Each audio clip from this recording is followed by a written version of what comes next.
Okay, so a whole lot of people are talking about this whole immigration thing going on right now, and there's this debate over how the immigration laws are interpreted and what to do with these kids who are here, all that crazy stuff.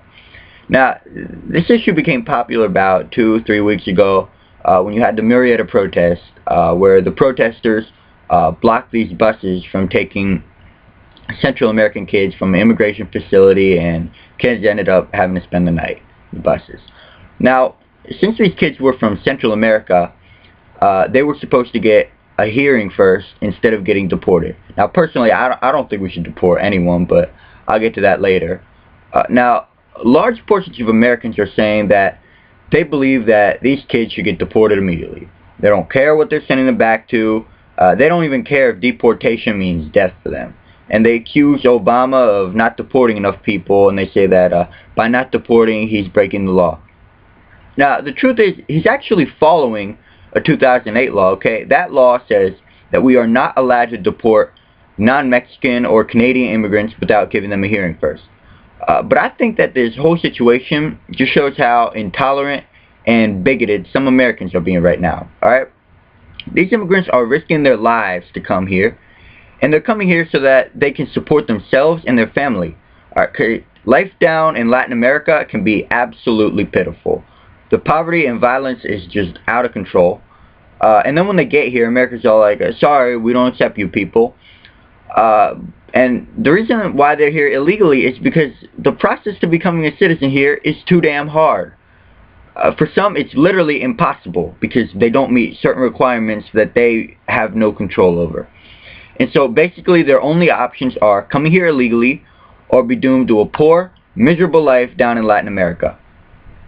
So instead of dealing with this immigration dilemma by deporting people or by keeping them out, let's deal with it by actually giving these people a chance to become legal residents. That's how to get fewer legal immigrants. And the thing with deporting is, when you deport someone, you don't know what you're sending them back to. You know, drugs, crime, poverty, violence, all that stuff, they got it down there. You could literally be sending someone to their death. And there was this one girl who was interviewed on Jose Diaz-Balart. She was an illegal immigrant from Honduras, which has the highest murder rate in the world. Okay, so basically a gang murders her brother for not joining, and then they tell her she can either join and become their property, or they will kill her too. And that's why she came here. And she came here all by herself on that long, dangerous trip from Central America to the United States. And now that she's here, the poor girl has to live in fear of getting deported. And she makes it clear, deportation means death for her. And I don't care that she's illegal. She deserves to live here. You cannot send her back to that nightmare that she came from. And you can't blame her for not getting her papers, because the process is so complicated and so difficult that even people who speak fluent English usually can't get their papers.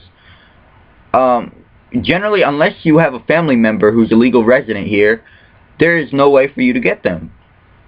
So the bottom line is, if we really want fewer illegal immigrants here, we should spend more time giving them the opportunity to become legal residents instead of deporting them. Do you really think that the 11 million illegal immigrants here want to be illegal? Of course not. If you were to give them a chance to become legal that wasn't insanely complicated, they'd take it in a second. So instead of spending millions of dollars on keeping people out and sending them away, we should be spending it on bringing them in and giving them the opportunities that most of us were born into. That's the American dream.